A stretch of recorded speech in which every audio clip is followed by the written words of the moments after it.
Oi você! Seja bem-vindo ao meu canal. Eu me chamo Olga e hoje eu trouxe para vocês o caso do exorcismo de Anneliese Mitchell, que inspirou o filme O Exorcismo de Emily Rose. Roda a vinheta.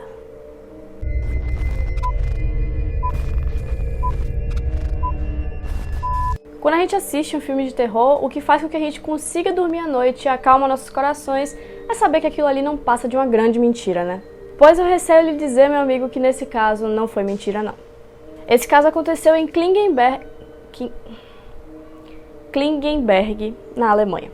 Anna Elisabeth Mitchell, também conhecida como Anneliese, nasceu em 21 de setembro de 1952. Ela nasceu em Leibfing, no estado da Baviera, mas logo depois a família se mudou para Enfim, ela nasceu em uma cidade no estado da Baviera e pouco tempo depois a família dela se mudou para Klingenberg. Os pais de Anneliese se chamavam Anna e Joseph Mitchell e os dois eram extremamente religiosos. Então, por conta disso, tanto a Anneliese quanto as outras 3 irmãs que ela tinha foram criadas de uma maneira extremamente rigorosa dentro da religião católica. O Joseph e a Anna tiveram uma filha antes mesmo de se casarem. Essa menina se chamava Marta e ela tinha uma série de complicações no organismo, ela tinha um tumor inclusive gravíssimo. E ainda que eles tivessem se casado posteriormente, que eles já tivessem um relacionamento duradouro ali, a Anna foi completamente massacrada por conta dessa filha fora do casamento. A Anna era acusada de ter uma filha ilegítima e isso era muito mal visto na época, principalmente dentro de uma família extremamente religiosa como a deles. No casamento, inclusive, a Anna usou um véu preto na cabeça, que era para simbolizar todos os pecados que ela já tinha cometido e para deixar todos que estavam presentes no casamento cientes disso.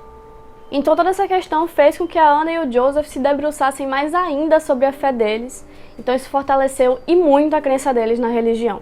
Pouco tempo depois da Anneliese nascer, a Marta veio a falecer por conta desse tumor que ela tinha. Então foi a partir daí que eles começaram a fazer com que as filhas ficassem cada vez mais imersas na religião, passassem horas a fio por dia estudando e sempre usavam a história da Marta como exemplo. A Anneliese, inclusive, fazia jejum e orava por horas a fio para tentar pagar os pecados da mãe. Com 16 anos, a Anneliese começou a ter convulsões e só depois de um episódio em que ela convulsionou por muito tempo foi que diagnosticaram ela com epilepsia. Pouco tempo depois, ela começou a ter alucinações apenas no momento em que ela ia fazer as orações dela. E como isso era uma coisa que ela fazia praticamente o dia inteiro, ela começou a ter vários episódios depressivos por conta dessas alucinações, porque ela se sentia mal por estar tendo elas em um momento tão sagrado. E esses episódios depressivos foram ficando cada vez mais fortes, ao ponto de que ela tentou cometer suicídio. Além dessas alucinações, a Anneliese também começou a ouvir vozes durante o dia, que diziam a ela que ela estava condenada, que não tinha para onde ela correr e que ela ia apodrecer no inferno.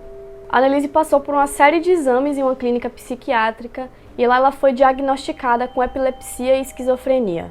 Só que a cada dia que passava, mesmo com os medicamentos que ela começou a tomar, o quadro dela só piorava, ela começou a andar nua pela casa e quando tentavam vestir alguma roupa nela, ela rasgava todas.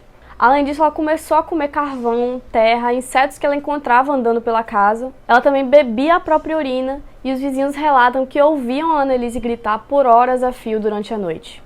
Ela também começou a quebrar objetos da casa, como quadros, crucifixos, e também começou a se automutilar. Foi a partir desse momento que a família resolveu internar ela em um hospital psiquiátrico para tentar melhorar a situação dela.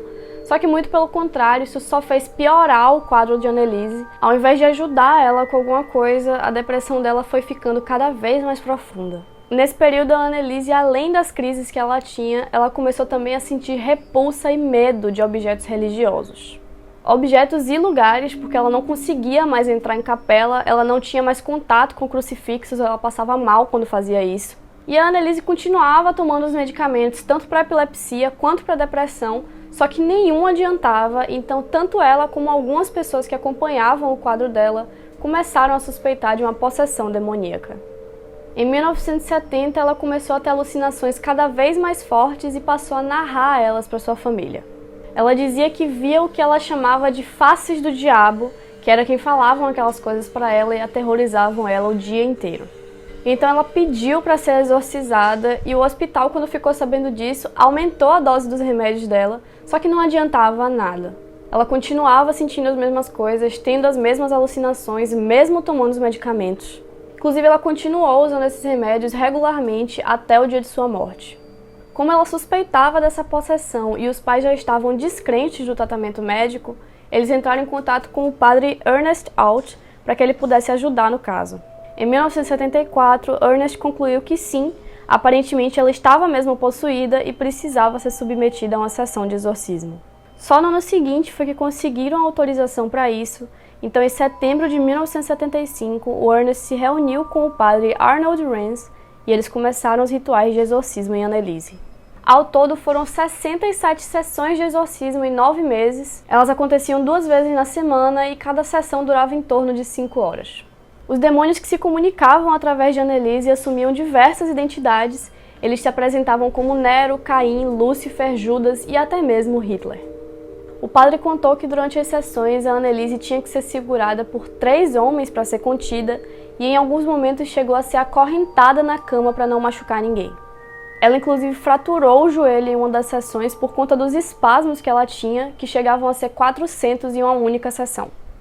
Os padres deixavam gravadores ligados durante o exorcismo para poder registrar o que acontecia. Eu não vou colocar esses áudios aqui por motivos de não, mas eu vou deixar o link na caixinha de informações para quem estiver curioso para saber.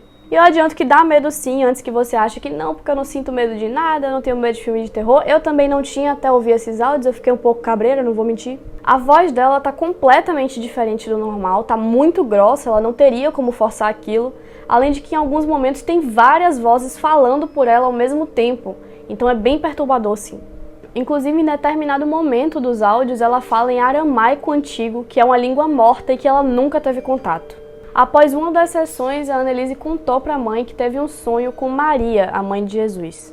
E nesse sonho, Maria teria proposto a ela que ela poderia se libertar de tudo isso ou continuar nesse sofrimento em nome da fé que ela tinha. A Anneliese optou por continuar com esse martírio para que ela pudesse servir de ferramenta para provar a existência dos demônios, mas que ela se libertaria no dia 1º de julho de 1976. E à meia-noite do dia 1º de julho de 1976, a Anneliese dormiu e não acordou mais. A Anneliese morreu pesando pouco mais de 30 quilos e a autópsia mostrou que ela morreu em decorrência da falência múltipla dos órgãos. Os pais de Anneliese foram responsabilizados pela morte da filha e considerados culpados por negligência médica. Junto com os 2 padres que praticaram os exorcismos, eles foram sentenciados a 6 meses de prisão com liberdade condicional.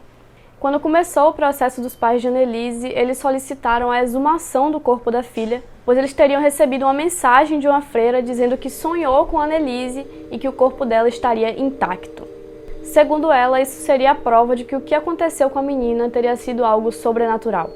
Porém, contudo, todavia, a exumação foi feita e o corpo de Anneliese já estava em avançado estado de decomposição.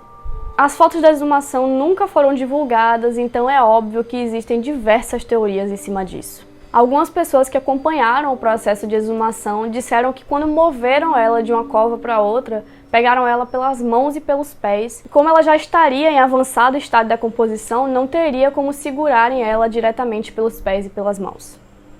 Segundo eles. Isso é o que diz a teoria, eu não tenho nada a ver com isso. Esse caso inspirou diversos elementos de cultura pop, principalmente porque ele é um caso muito bem documentado, você encontra muita informação sobre ele. E como eu falei, foi ele quem inspirou O Exorcismo de Emily Rose, de 2005, que é um dos filmes mais conhecidos do terror. O caso sofreu algumas alterações no roteiro, como a localização que se passa nos Estados Unidos e não na Alemanha, e os nomes que também foram alterados. E esse foi o vídeo de hoje, eu espero que vocês tenham gostado do que eu produzi pra vocês. Se gostou do vídeo, não esquece de curtir aqui embaixo, de se inscrever no canal e de ativar o sininho para não perder os próximos. E eu não preciso nem falar para você compartilhar esse vídeo com todo mundo. Principalmente com aquele seu amigo que fala que não tem medo de espírito, fala que não tem medo de demônio, ele vai passar a ter. Ele vai passar a ter e essa é a nossa intenção. E é isso, um beijo e até a próxima.